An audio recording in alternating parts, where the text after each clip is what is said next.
አንተን መገናኘት ፊትህ መቆም ፈራሁንስ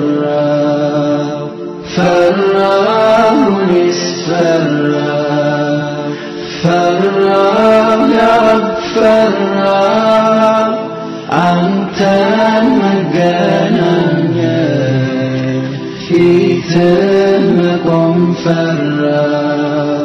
እናንተ ባሪያዎቼ ሆይ እኔ በደል መፈጸምን በራሴ ላይ እርም አድርጌዋለሁ፣ በእናንተ መካከልም በደልን መፈጸም እርም አድርጌዋለሁ። ስለዚህ አትበታተሉ። ይቅራይ ነገር ይቅራይ ሆራ የኔ ከንቱ ተግባር የወንጀል ተሃራ። ሰላም አለይኩም ወራህመቱላሂ ወበረካቱ። ውድና የተከበራችሁ አድማጮች በመግቢያችን የጠቀስነው ጌታችን ተባረከ ወተዓላ በደልን በራሱ ላይ ሐራም እንዳደረገውና ባሪያዎቼ ሆይ በእናንተም ላይ ሐራም አድርጌዋለሁ አንዳችሁ ሌላውን እንዳይበድል በማለት ማስጠንቀቂያና ምክር ለግሶናል። ይህ ትልቅ መልእክት ለእያንዳንዳችን ማንነታችን ወይም ነፍስያችን የምንፈትሽ ይሆናል። ሌላው እንደዚሁም እኛነታችን የምንፈትሽበት አንድ ታሪክ ላውራላችሁ። ለመስማት ዝግጁ ናችሁ? ጥሩ።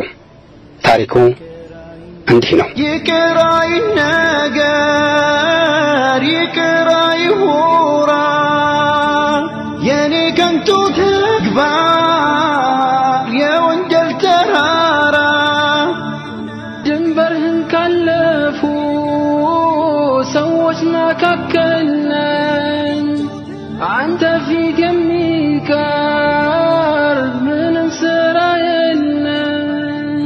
በአንድ ወቅት ለታዋቂው ሼህ መሐመድ ሐሰን አንዲት በዳይ የተናገረችው እውነተኛ ታሪክ ነው ይዘን የቀረብነው ዛሬ ኢንሻአላህ። ይህችው በደለኛ ሴት ከሰዎች ተደብቃ ለዓመታት ስትፈጽመው ቆይታ በኋላም በፈጸመችው ግፍና በደል የተነሳ በቤተሰቧ ላይ ከፍተኛ ችግር ስለደረሰባት በፈጸመችው ግፍና በደል ተጸጽታ ታሪኳን ሰዎች ይማሩበት ዘንድ ነበር ለሼኹ የነገረቻቸው። ይህችው ሴት በደሏንና ውጤቱን ለሼህ መሐመድ ሐሰን እንዲህ ነበር የነገረቻቸው። ከዓመታት በፊት ቤታችን ውስጥ ከገጠር ያስመጣናት አንዲት ትንሽዬ ሰራተኛ ነበረችን። ይህችው ገጠሪ ትንሽዬ ልጅ በቤታችን ውስጥ ቤተሰቤን በሙሉ በልጅ አቅሟ ትካድመን ነበር። አላህ ይቅር ይበለኝና በዚህች ልጅ ላይ በጣም ድንበር እናልፍባት ነበር። የበደሎችን አይነት ሁሉ እናሳርፍባት ነበር። በቤት ውስጥ የሆነ ነገር ፈልገን ስንጠራት አቤት ሳትል ከዘገየች በቃ ጉዷን እናፈለዋለን። ባለቤቴ ያለ ርህራሄ በኤሌክትሪክ ገመድ ያገላበጠ ይደበድባታል። በሌላ በኩልም በቤት ውስጥ ስራዋ ላይ ትንሽ ከዘገየች እንደዚሁ የወጣ የገባው ሁሉ በዱላ ይወርድባታል። በቃ ልክ እንደ ማሽን እንጂ እንደ ሰው አንቆጥራትም ነበር። እሷም ዱላና ቁጣችንን ስለምትፈራ ደከመኝ ሰለቸኝ ሳትል በልጅ አቅሟ ስራዎችን ትሰራልን ነበር። ሌላው ቀርቶ ከማለዳ ጀምሮ በስራ ያለፋናት ውለን በጊዜ እንድትተኛ ፈጽሞ አንፈቅድላትም ነበር። ሊነጋጋ ሲል ነበር የምትተኛው። ብዙም ሳትተኛ ወዲያውኑ ስለሚነጋም በጠዋት ተነስታ ቁርሳችንን ትሰራለች፣ ቤት ታጸዳለች፣ ልጆችን ትምህርት ቤት ትሸኛለች። ይህም ሲሆን በምግብ በኩልም እንበድላት ነበር። ከእኛና ከልጆች የተራረፈ ምግብ እንጂ ሌላ ንጹህ ምግብ ሰጥተናት አናውቅም ነበር። ታዲያማ ጊዜያቶች በነጎዱ ቁጥር በልጅቷ ላይ የበደሎችን ሁሉ አይነት እንፈጽምባት ስለነበር እንዲሁም ከድብደባው ብዛት ጧት ማታ ታለቅስ ነበርና ከለቅሶ ብዛት ሁለት አይኖቿ በተደጋጋሚ ሲታመሙ ከቆዩ በኋላ መዳን ባለመቻላቸው የአይን ብርሃኗን አጣች። በዚህ ጊዜ ታዲያ ምንም ርህራሄና እዝነት ሳይሰማን ከቤታችን አስወጥተን ጣልናት። እያለቀሰች ብትማጸነንም መስሚያ ጆሮና የሚራራ ልብ አልነበረንም። ያቺ ምስኪን ልጅ ከገጠር እኛም ብላ የመጣችው በመሆኗ ሌላ የምታውቀው ሰው ባለመኖሩ ለሀገሩም ለሰውም ባዳ ስለነበረች ለጎዳና ሕይወት ተዳረገች። ይህ በሆነ ከዓመታት በኋላ የመጀመሪያ ወንዱ ልጅ ከሚማርበት ዩኒቨርሲቲ ተመርቆ ከወጣ በኋላ ትዳር መስርቶ እጅግ የሚያሳሳና የሚያምር ወንድ ልጅ ተወለደለት። በወቅቱም ይህንን የልጁን በሰላም መወለድ ዜና ከሐኪሞች ተሰማን። ሁላችንም በጠቅላላ የቤተሰቡ አባላትና ወዳጅ ዘመድ ሁሉ በደስታ ተሞላን። እጅግ ደስ አለን። አቤት ደስታ!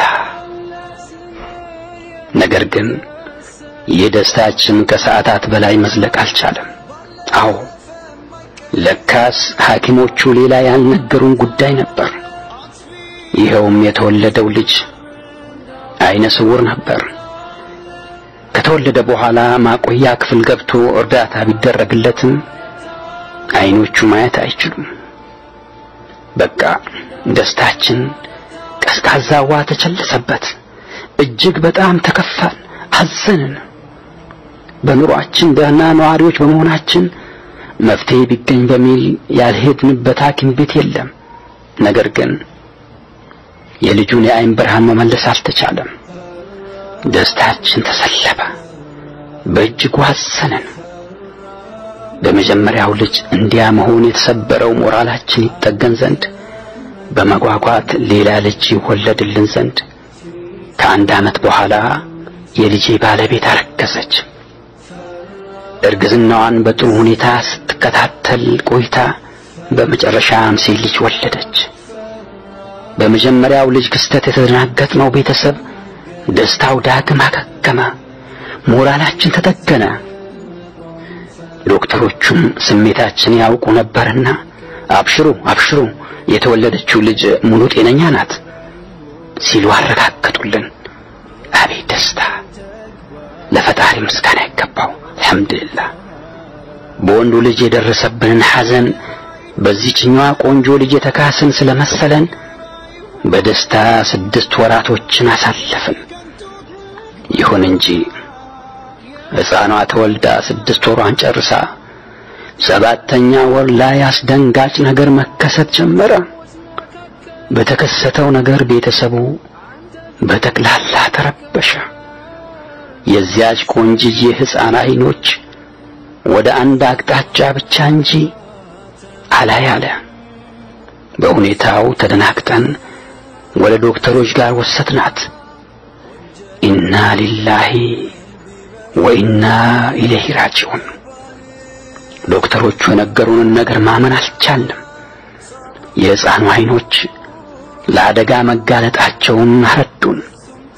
በሁኔታው ግራ ተጋባን። በአፍረት አንገታችንን ደፋን። ሕፃኗ ብዙም አልቆየችም። የሐኪሞቹ ርብርብ ውጤት ሳያስገኝላት ቀርቶ ልክ እንደ ወንድሟ ሁሉ አይነ ስውር ሆነች። በተከታታይ በደረሰብን የቅስም መሰበርና ችግር ሳቢያ ሲብከነከን የከረመው ባለቤቴ በሽተኛ ሆኖ ቤት መዋል ጀመረ።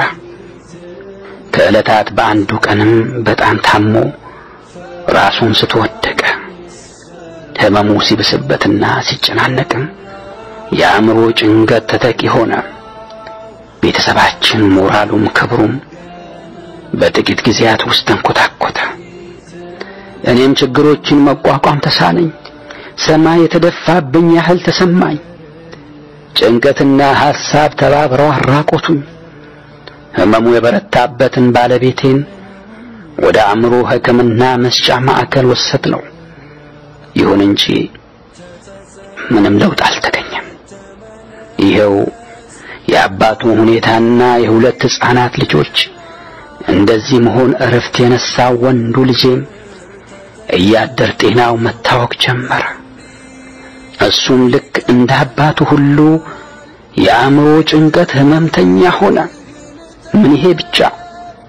የልጄ ባለቤትም በተከሰተው ችግር ስትብሰለሰል ከርማ መጨረሻ እሷም ጤናዋ ተናግቶ አልጋ ላይ ዋለች። ቤታችን ሐዘን በሐዘን ሆነ። ቀንና ማታ ለቅሶ በለቅሶ ሆነ። የቤተሰባችን ህይወት አደገኛ አጣብቂኝ ውስጥ ገባ። በደስታ ምትክ ሐዘን፣ ለቅሶ፣ ተስፋ መቁረጥ ወረሰን። ከዕለታት በአንዱ ቀንም ቁጭ ብዬ በሐዘን ስብሰለሰል በድንገት ያቺ ልጅ እግር ምስኪን ሰራተኛችን ትዝ አለችኝ። አዎ ስንፈጽምባት የነበረው ግፍና መከራ ሁሉ ፊት ከፊቴ መጥቶ ድቅን አለ። የፈጸምንባትን ሁሉ አስታወስኩኝ። አዎ በርግጥም እየሆነ ያለው ሁሉ ቀድመን የዘራነውን ያጨድን መሆኑ ፈንተው ብሎ ታየኝ። በርግጥም አንድ ሰው የሰራውን ነው የሚያጭደው። በርግጥ ዘግይቼም ቢሆን እውነታው ተገልጦልኛል። ያለፈው ችግር ሁሉ ባይቀረፍም ለወደፊቱና ለአኺራችን ግን የዚያችን ምስኪን ሰራተኛ አፉታ ማግኘት ወሳኝ ነውና ትገኝበታለች ብዬ ባሰብኩት ጎዳና ሁሉ በመዘዋወር ከብዙ ልፋት በኋላ ራቅ ካለ ስፍራ አገኘኋት። አልቅሼና ለምኜ ይቅርታ ጠይቄያት ወደ ቤቴ ወሰድኳት። እሷም ይቅርታ አደረገችልኝ። እነሆ አሁን ላይም እሷንና ወላጆቻቸው በአእምሮ ጭንቀት የሚሰቃዩትን 2 የልጅ ልጆቼን ማለትም 3 አይነ ስውሮችን የመካደሙን ኃላፊነት ወስጄ እየካደምኳቸው እገኛለሁ። ባሌና ልጄም በአእምሮ ጭንቀት ህመም ስለተሰቃዩ መኖር ግድ ብሏቸዋል። አዎ በርግጥም አላህ በደለኞችን ብርቱ አያያዝ ይዛቸዋል። እኔና ቤተሰቤ ቀደም ሲል ልብ ማለት ተስኖን በበደል ላይ በመዛወተራችን ደማቁ ህይወታችን ተንኮታክቶ ፈራርሷል። ዛሬ በዱንያ ላይ የዘራነውን አጭደናል። የነገ አኺራው ደግሞ ከዚህ ባሰና የከፋ ነው። አላህ ያዘነለት ሰው ሲቀር።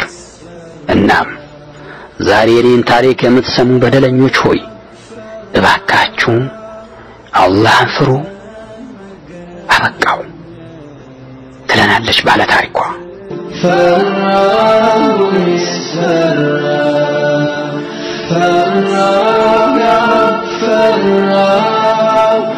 أنت مجانا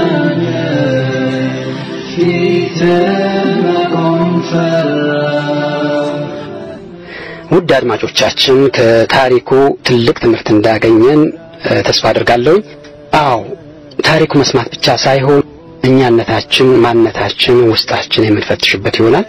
ዛሬ ስንቶቻችንን ሕፃናትን ከገጠር ልጅህን አስተምርልሃለሁ ወሚል በሰራተኝነት ጉልበታቸውን የምንበዘብዘው ስንቶቻችንን ወላጅ አልባ ሕፃናት የልጆቻችን አሳዳጊና የቤቱ ሥራ በጫንቃቸው እንዲሸከሙ ያደረግን ከትምህርት ገበታ እንዲገለሉ በማድረግ የወደፊት ራእያቸውን እንዲመክን ያደረግነው። ስንቶቻችንን የሰራተኞቻችን የላብ ዋጋቸውን ሳንከፍላቸው ጉልበታቸውን የበዘበዝን ነገ በአላህ ሱብሓነሁ ወተዓላ ፊት ሂሳብ ከማድረጋችን በፊት ዛሬ ከነፍሳችን ጋር ሂሳብ እናወራለን። ሰዎች የሰዎችን ገንዘብ ያለ አግባብ በመብላታቸው ያተረፉ ይመስላቸው ይሆናል። ነገር ግን ባላሰቡትና ባልገመቱት መንገድ እጥፍ ሆኖ እንዲወጣ አላህ ሱብሓነሁ ወተዓላ ያደርገዋል። መኪናው ድንገት ይበላሻል፣ ለመካኒክና ለስፔር ፓርት ይከፍላል። ልጆች ድንገት ይታመሙና ለሕክምና ወይም ለመድኃኒት ያወጣል። እንደዚሁም የቤት መገልገያ ዕቃዎቹ ድንገት ይበላሹና የወጪ በሩ ክፍት ይሆናል። ስለዚህ ኢንሻአላህ የኛ ያልሆነውን የኛ አይደለምና ነገ ጥለናት ለምናልፍ ዱንያ አኺራችን እንዳናበላሽ ሁላችንም ሂሳብ ልናደርግ ይገባል። ባረከላሁ ፊኩም በኔ በኩል አበቃው ከቀሪ ፕሮግራሞቻችን ጋር መልካም ቆይታ ይሁንላችሁ ወሰላም አለይኩም ወራህመቱላሂ ወበረካቱ በአላህ ተማመን በሷት ቁርጥ ተስፋ ወንጀልህ ቢበዛ ከባህር አረፋ صبر ነው ረህማኑ ፍጹም ታጋሽ ጌታ አጥፊራ ሲያርም ቸኳይ ነው ለማርታ